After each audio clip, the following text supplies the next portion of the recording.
자, 오늘은 어떤 성품일까요? 용서하라고요? 농담이시죠? 내가 어떤 일을 당했는지 안다면 어떻게 나보고 용서하라고 말할 수 있어요? 그 사람이 나에게 무릎 꿇고 와서 싹싹 빌기 전에는 절대로 용서할 수 없어요.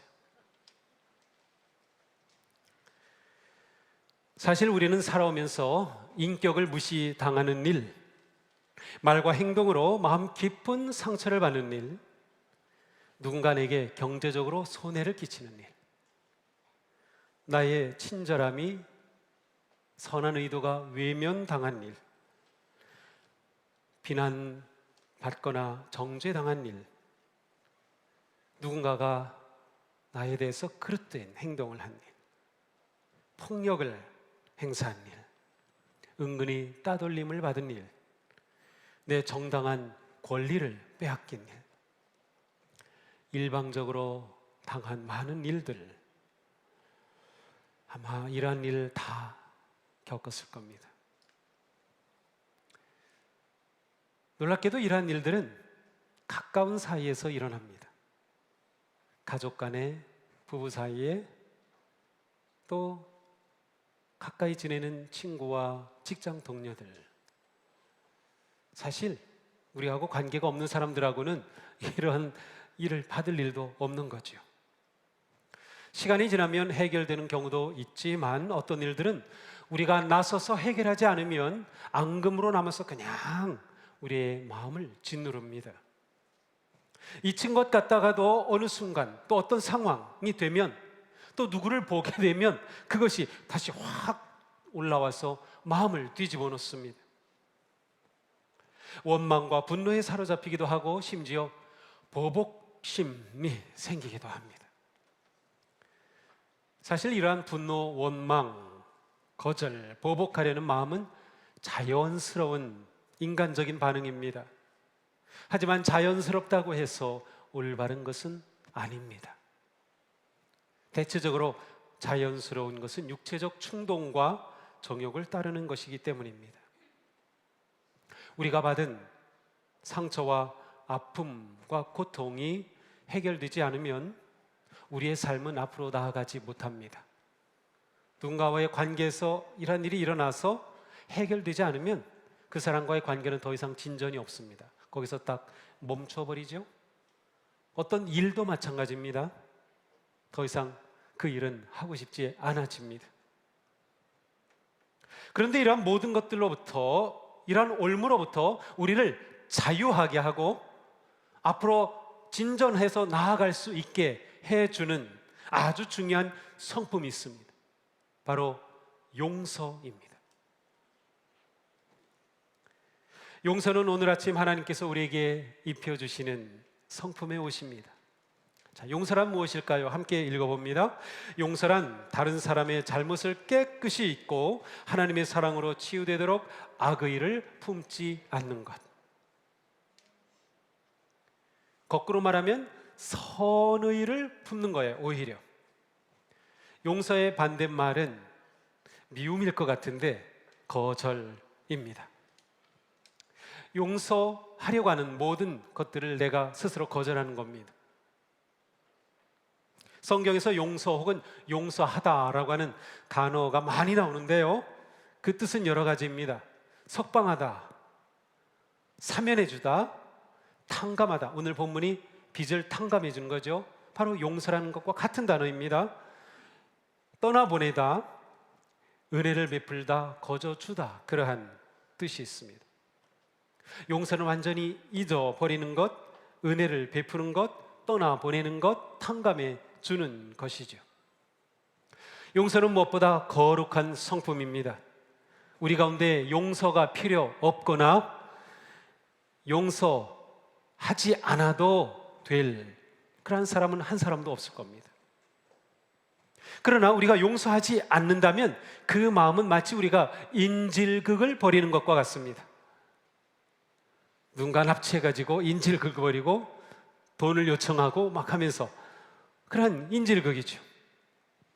무슨 인질극입니까? 용서하지 않은 마음은 자기 안에 분노, 원망, 상처, 아픔, 고통, 갈등을 그대로 잡은 채 풀어 보내주지 않습니다.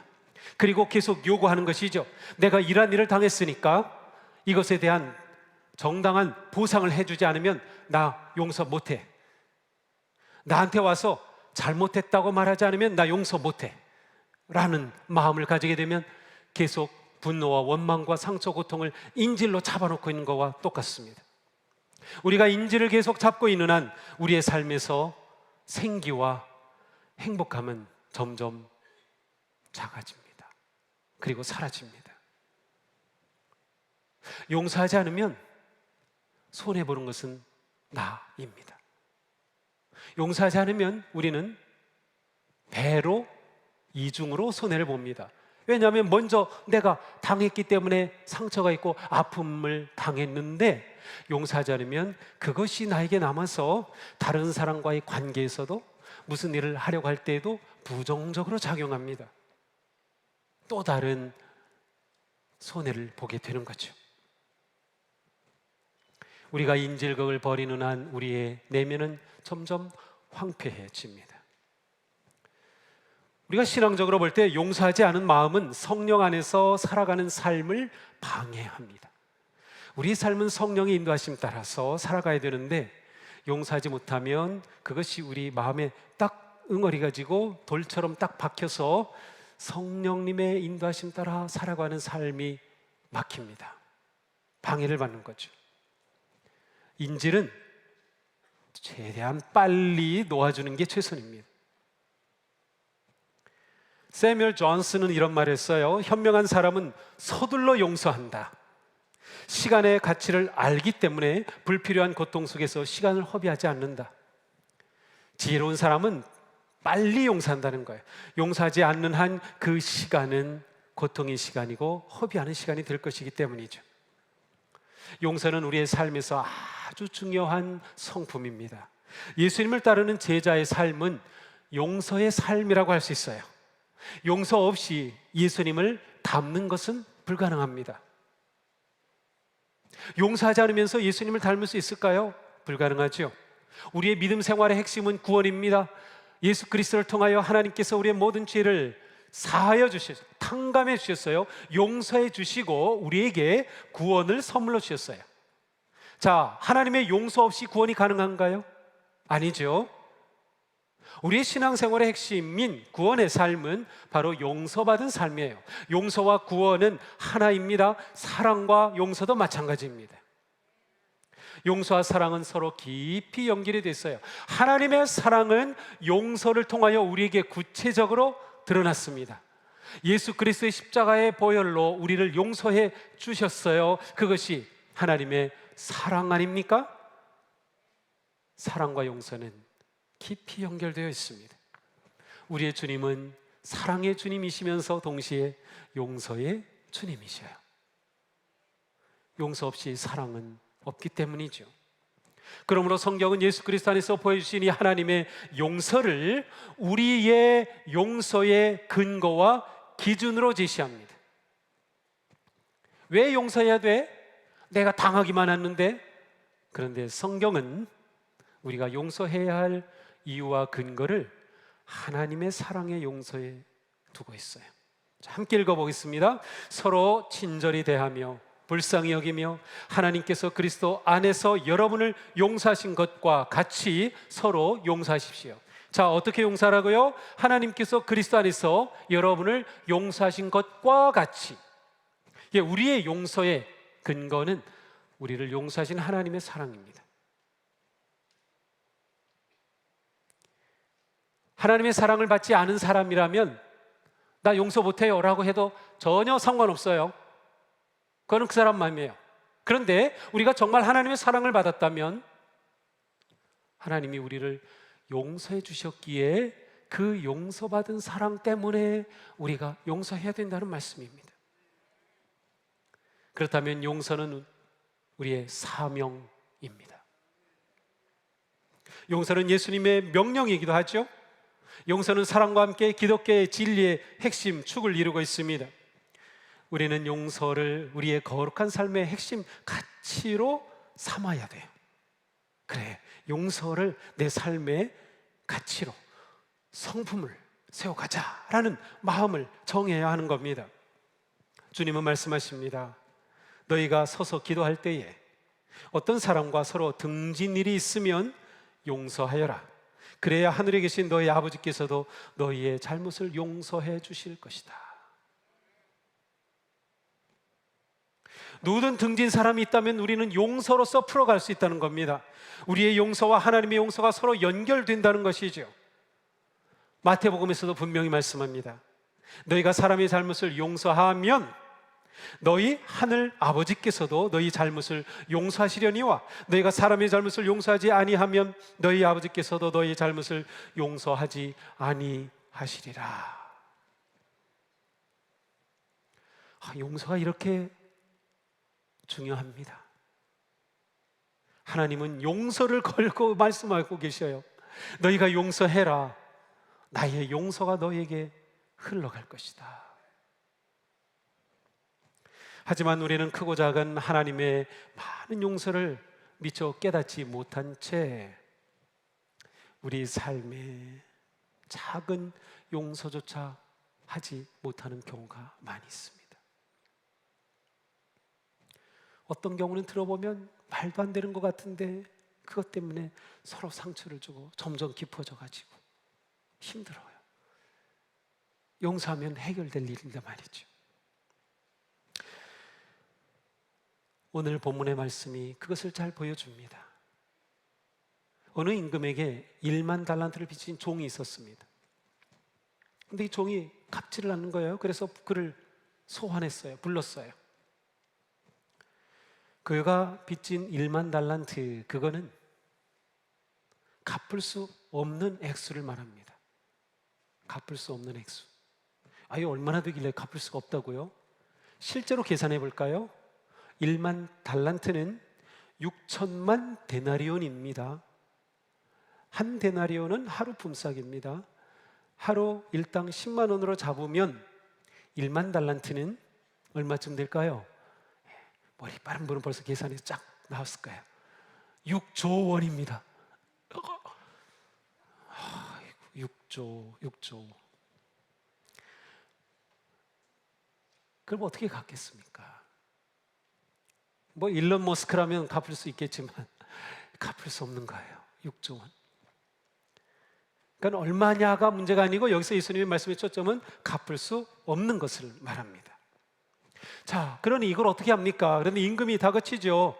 갚지 못하는 이 종에게 그 몸과 아내와 자식과 소유를 다 팔아 갚게 하라. 그러자 이 종이 엎드려서 참아 주십시오. 제가 갚겠나이다. 자, 그런데 이 종은 이 상황조차 지금 이해하지 못해요. 갚겠다고요? 임금이 참아주면 자기가 갚겠다고요? 어느 세월에 갚아요?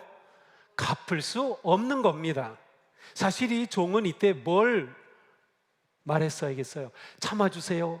갚겠습니다. 그래가지고는 이게 해결이 안 될 거예요. 저에게 자비를 베풀어 주옵소서. 탕감해 주옵소서. 이렇게 했어야죠. 이 종은 좀 어리석은 종이 분명합니다. 그런데 놀랍게도 이 임금이 1만 달란트를 그 자리에서 탕감해 줬어요. 이것이 오늘 본문의 초점입니다. 임금은 처음부터 이 사람에게 1만 달란트를 어떻게 해서든 받아낼 의도가 아니었어요. 오히려 이 사람에게 탕감하여 이 사람을 자유케 해주기를 원했던 것이 임금의 뜻이었어요. 임금이 원한다면 이 사람의 모든 것 소유를 다 팔아가지고 갚게 하고 이 사람은 감옥에 넣으면 끝이에요. 그러나 갚을 수 없는 거잖아요. 갚을 수 없는 이 상황에서 임금과 종 사이의 문제 해결의 방법은 오직 하나, 용서밖에 없는 겁니다. 탕감이에요. 임금은 탕감해 줬어요. 자, 얼마나 기뻤을까요? 우리 다 빚지고 살아본 적 있죠?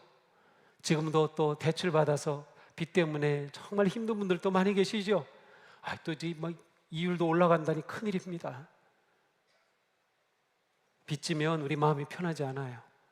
얼마나 부담스럽습니까? 그냥 어깨를 짓누르죠. 그런데 탕감해 줬다니. 탕감.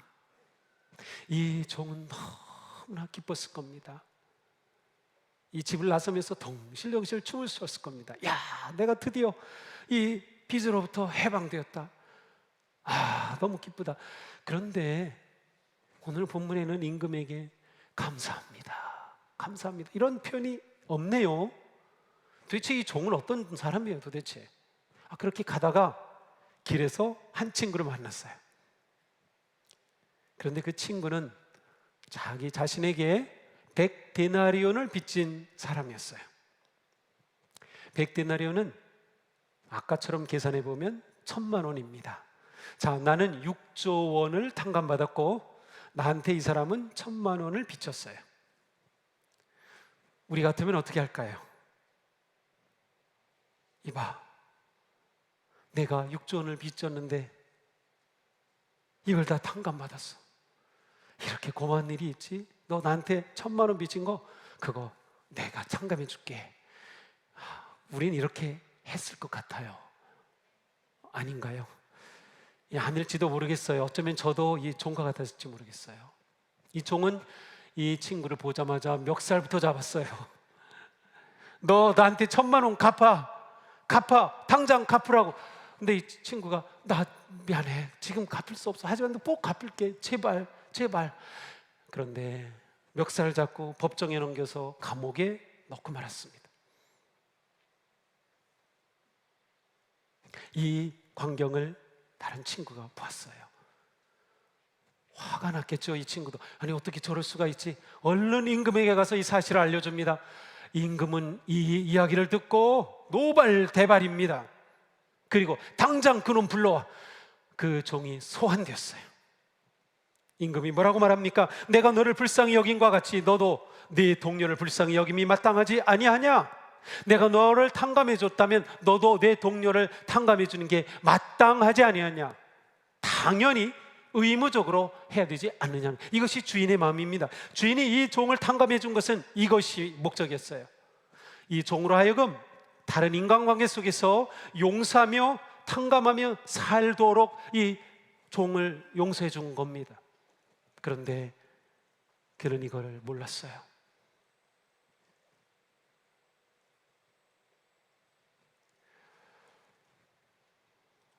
이 종은 감옥에서 평생 보낼 수밖에 없는 처지가 되고 말았습니다.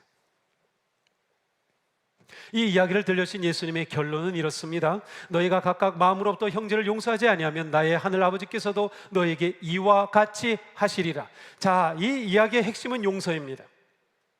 그리고 이 용서의 초점은 하나님께서 무한한 것을 사해 주셨다, 탕감해 주셨다는 것에 있어요. 너희가 각각 마음으로부터 형제를 용서하지 아니하면 우리 각자에게 주신 겁니다. 나에게 주신 거예요. 왜냐하면 우리가 용서해야 될 상황은 다 다르니까. 똑같은 거는 뭐예요? 6조 원을 탕감받은 사실은 똑같아요. 하나님의 용서함을 받은 우리는 당연히 우리의 인간관계 속에서 용서해야 한다. 용서는 우리가 하나님의 은혜로 갚을 수 없는 빚을 탕감받은 죄인임을 깨닫고 그 은혜에 보답하는 우리의 최선의 길입니다. 우리가 하나님의 용서와 구속의 은혜를 입었다면, 그리고 그 믿음이 확실하다면 우리는 용서의 삶을 피할 수 없는 겁니다. 이것이 우리에게 기대하시는 하나님의 마음이기 때문이죠. 용서의 가치와 유용함은 이루다 표현할 수 없습니다. 자, 용서라고 딱 그렇게만 말하면 두 가지가 있어요. 용서받는 것과 용서하는 것이죠. 용서의 성품은 용서함을 말하는 것이에요. 그런데 용서함을 말하기 위해 우리에게는 용서받음에 대한 확신과 믿음이 아주 중요합니다. 우리는 먼저 용서받았음을 믿는 것이죠. 하나님의 용서를 받음으로 우리에게는 진정한 기쁨과 자유함이 선물로 주어졌어요. 죄에서 자유를 얻게 함은 그렇습니다. 하나님께서 우리의 죄를 탕감해 주셔서 죄로부터 자유함을 얻었어요. 그게 보통 일이 아니죠. 지옥에서 천국으로 옮겨졌다는 뜻이에요. 사망에서 생명으로 옮겨졌다는 뜻이에요. 절망에서 소망으로 옮겨졌다는 것이에요. 우리의 삶에 생명과 소망과 천국이 보이는 것은 하나님께서 우리를 완전히 용서하시고 탕감해 주셨기 때문에, 이것이 중요한 것이죠. 일만 달란트 빚진 종은 주인에게 자비와 용서를 구할 줄 몰랐습니다. 그저 참아달라고만 했지만 그것으로 해결될 일이 아니었습니다. 그가 용서받았을 때 그 진정한 기쁨을 그는 몰랐던 것 같아요. 그가 받은 게 너무나 컸기 때문에 미처 깨닫지 못했던 것이 분명합니다. 깨달았다면 당연히 감사의 인사를 했어야 했고, 깨달았다면 자기 친구를 용서했을 겁니다. 우리가 용서받을 때 이 엄청난 가치, 자유함, 평화, 기쁨, 소망, 이런 것들이 우리에게 왔어요. 자, 그런데 우리가 용서할 때에도 똑같은 가치, 유익함이 우리에게 옵니다. 용서받았을 때만 자유함이 있는 게 아니고요, 내가 용서할 때 내가 자유해집니다.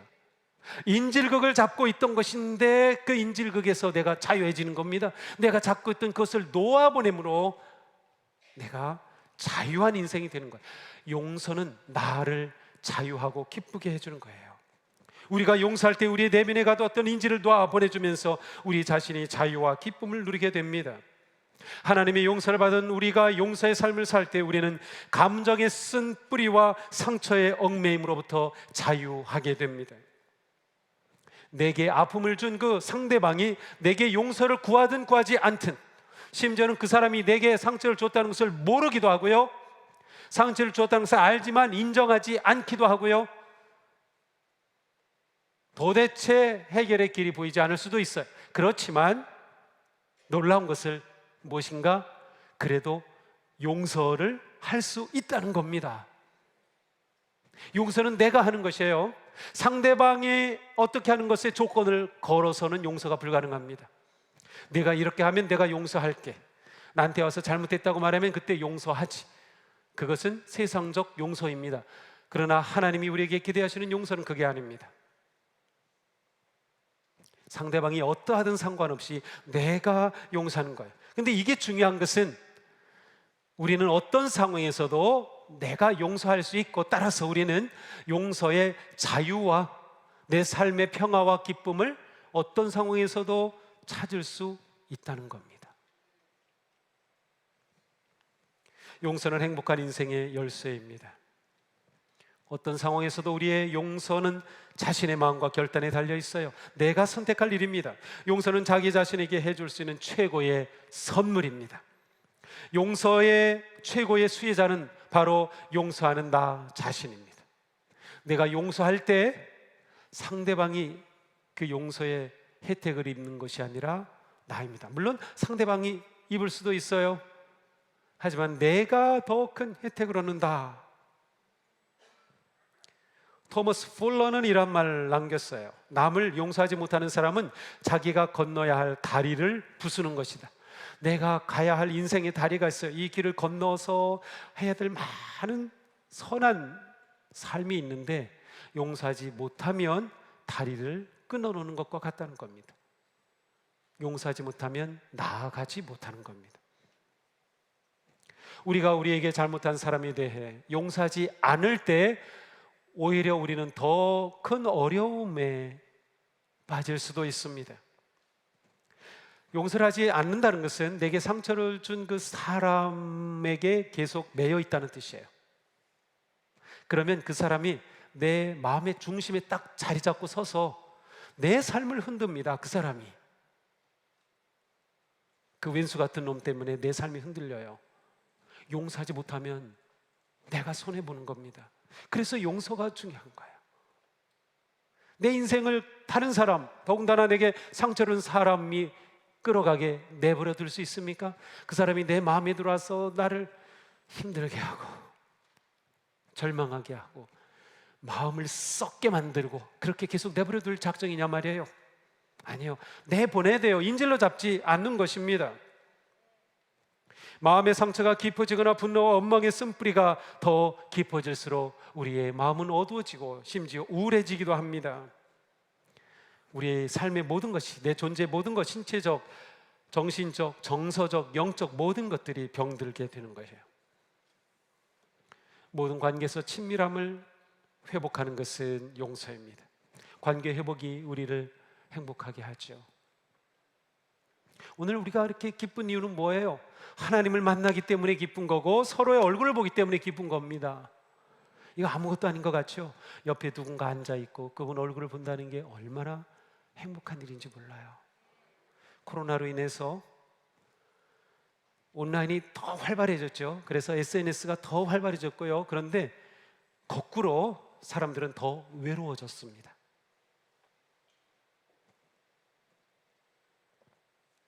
더 멀어진 거죠. 그래, 이렇게 보는 게 얼마나 좋은 거예요. 우리를 행복하게 하는 건 바로 관계예요. 그런데 관계를 복되게 하는 것이 용서입니다. 그러면 우리는 어떻게 용서를 실천할 수 있을까요? 첫째, 용서는 하나님의 용서를 깨달음에서부터 시작된다. 주님은 우리를 용서해 주셨으며 우리에게 용서하라고 말씀하신 겁니다. 누가 우리에게 불평할 일이 있더라도 서로 용납하여 주고 서로 용서하여 주십시오. 주님께서 여러분을 용서하신 것과 같이 여러분도 서로 용서하십시오. 그렇습니다. 주님의 용서를 내가 경험하고 깨닫는다면 그것이 우리의 용서의 삶의 출발이 됩니다. 우리는 용서를 받았기에 용서할 수 있습니다. 자녀들이 성장하면서 부모로부터 용서와 용납을 많이 경험하면 그도 용서할 줄 아는 사람이 될 가능성이 더 커집니다. 경험하고 받은 대로 하기 때문이에요. 하나님이 우리를 용서하셨으니 우리가 용서할 수 있는 겁니다. 더 나아가서 우리에게 용서하라고 하셨기 때문에 우리가 용서할 능력과 용기를 주십니다. 모든 하나님의 말씀은 우리가 할 수 없는 것은 하나도 없어요. 할 수 있어요. 할 수 없는 것을 명령하셨다면 하나님은 하나님이 아니신 것과 마찬가지예요. 할 수 없는 것을 명령하신다면 할 수 없게 되고, 그렇다면 불순종하게 되고 결국 죄인이 되고 멸망할 수밖에 없는 거죠. 그런데 방법은 내 힘으로 하는 게 아니에요. 하나님이 말씀하신 것에 순종하는 것은 하나님의 능력과 지혜로 하는 거예요. 그래서 우리는 기도할 수 있어야 합니다. 하나님, 제가 이놈 때문에 너무 괴롭습니다. 뭐 이놈이라고 해도 될지 모르겠네요. 기도하면서 어쨌든 하나님 아시죠? 제가 이것 때문에 너무 가슴 아픔 아시죠? 제가 이거 너무 신경 쓰이고 힘듭니다. 어떻게 하면 좋습니까? 오늘 용서라는 말씀을 들었는데 주님, 제가 용서할 용기와 마음을 주세요. 기도하는 겁니다. 우리는 내가 얼마나 용서받았는지를 깨달으면 깨달을수록 그만큼 더 쉽게 용서할 수 있습니다. 제가 그냥 잠깐 제 생애를 이렇게 뒤돌아봤어요. 용서받은 일이 너무나도 많아요. 너무나도 많아요. 물론 용서받지 못하고 혼난 적도 많이 있어요. 너 왜 이랬어? 그리고 막 상처받게 혼난 적도 있는데 용서받은 것도 많아 있어. 그래서 내 인생은 용서 때문에 지금까지 온 거구나. 그런 걸 생각하니까 좀 더 너그러워져야겠다. 더 용서해야 되겠다 하는 마음이 드는 거예요.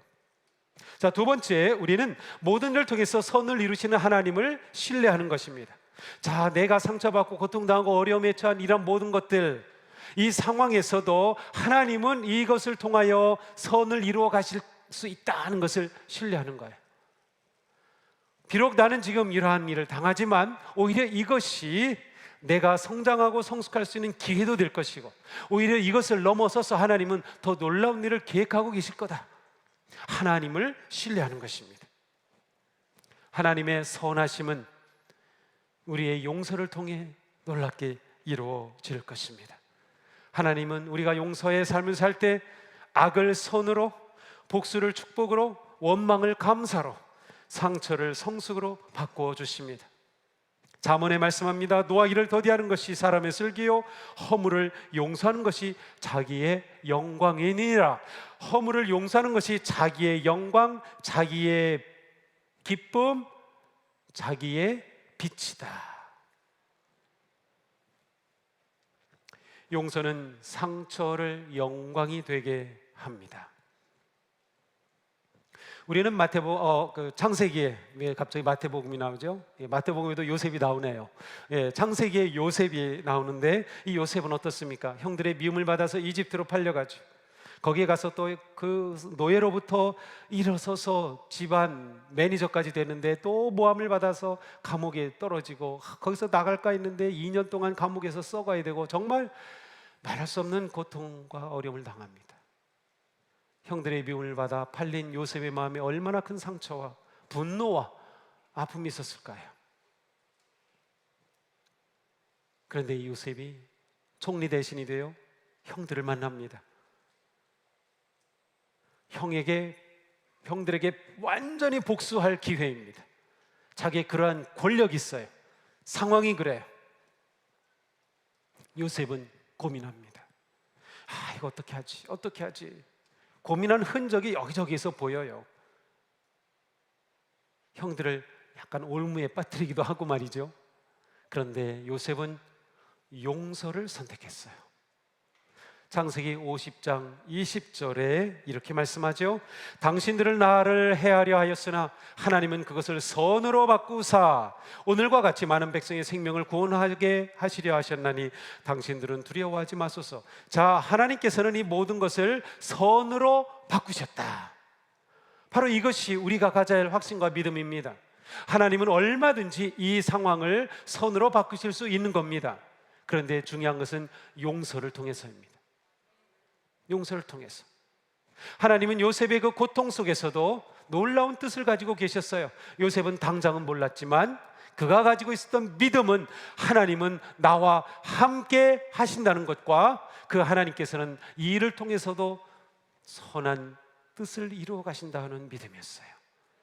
그는 그 믿음으로 이 모든 것을 견뎌냈고 형들을 용서했던 거죠.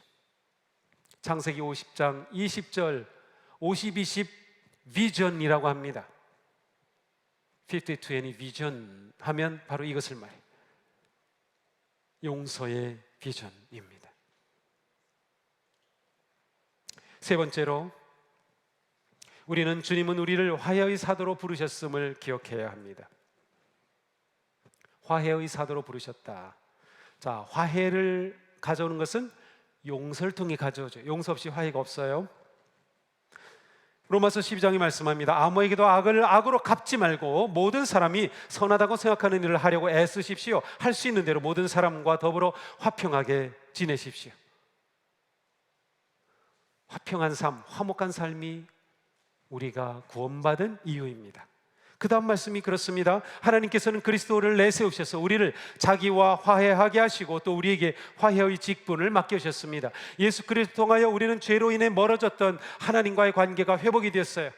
우리를 지으신 하나님 그분과 예수 그리스도를 통해 화해하고 하나님의 자녀가 됐죠. 하나님께서 예수 그리스도 통하여 우리에게 그처럼 화해의 은혜를 베풀어 주신 목적이 뭐라고 합니까? 우리가 화해의 삶을 살도록. 그래서 우리의 직분이 화해자입니다. Peacemaker, 화해자, 평화를 만드는 자. 그러니까 우리 그리스도인들은 어떠해야 합니까? 다툼 있는 곳에 내가 가면서 화평해지는 것이 내가 진정한 그리스도인의 모습 드러내는 거예요.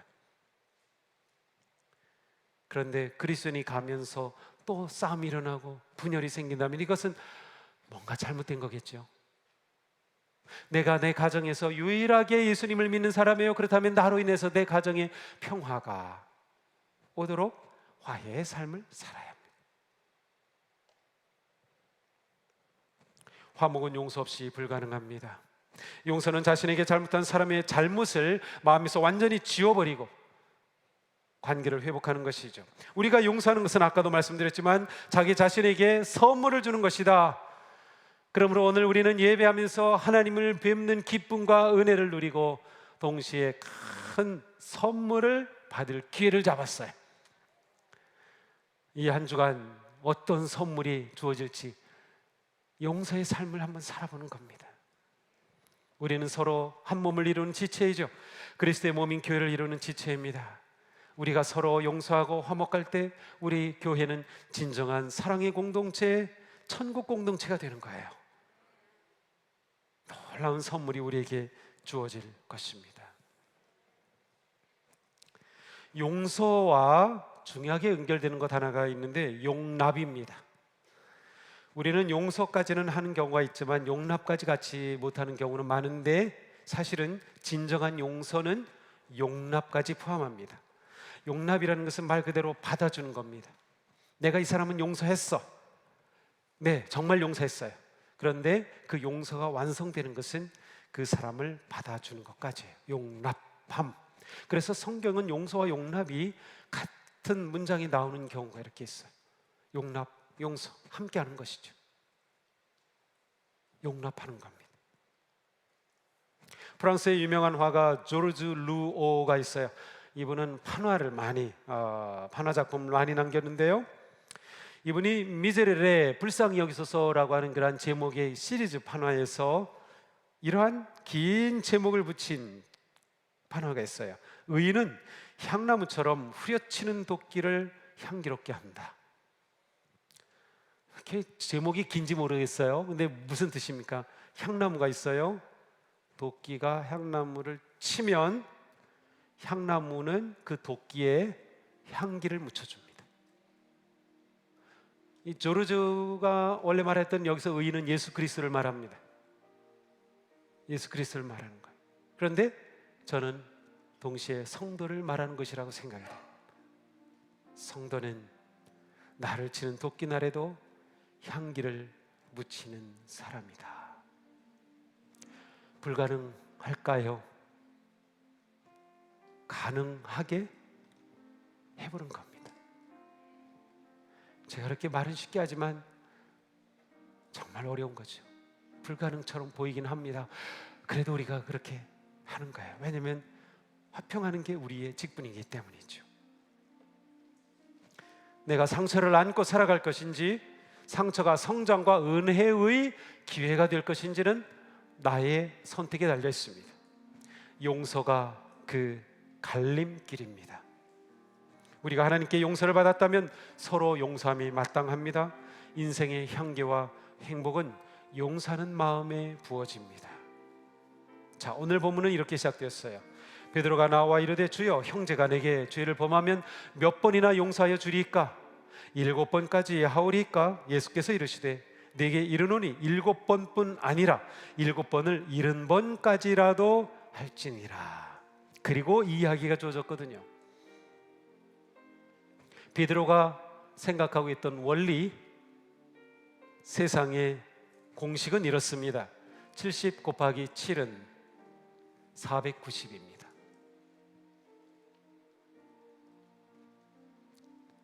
그러나 예수님이 보이시는 하나님의 공식은 이렇습니다. 70 곱하기 7은 제로입니다. 아무것도 내가 인질로 잡지 않습니다. 70번씩 7번 하더라도 나는 다 용서하는 것, 이것이 하나님의 법칙입니다. 그리고 우리를 이 법칙으로 초대하신 겁니다. 우리는 어떤 공식으로 살아갈까요? 자, 나는 얼마나 용서하는지 한번 생각해 봅시다. 나는 내게 잘못한 사람을 얼마나 용서하는가? 내게는 아직 용서하지 않은 사람이 있습니까? 내게 악을 행한 사람에게 선으로 갚을 방법을 찾습니까? 나는 용서받은 큰 죄인임을 늘 기억하며 감사하고 있습니까? 나는 어떤 상황에서도 화목하고자 하는 삶을 추구하고 있습니까?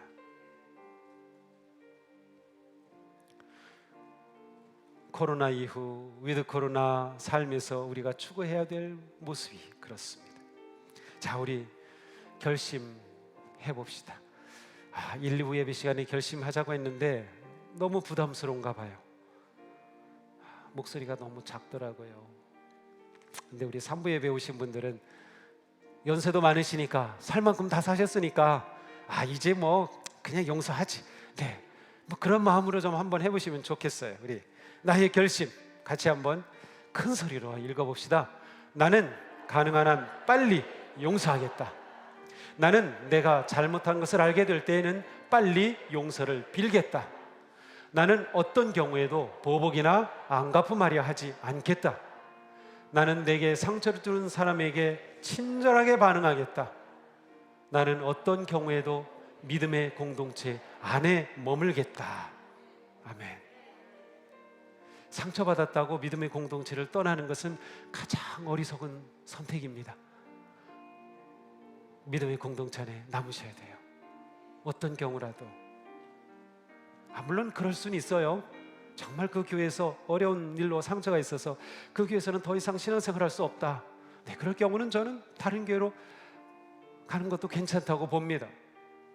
그렇지만 신앙 공동체를 떠나는 것은 아닙니다.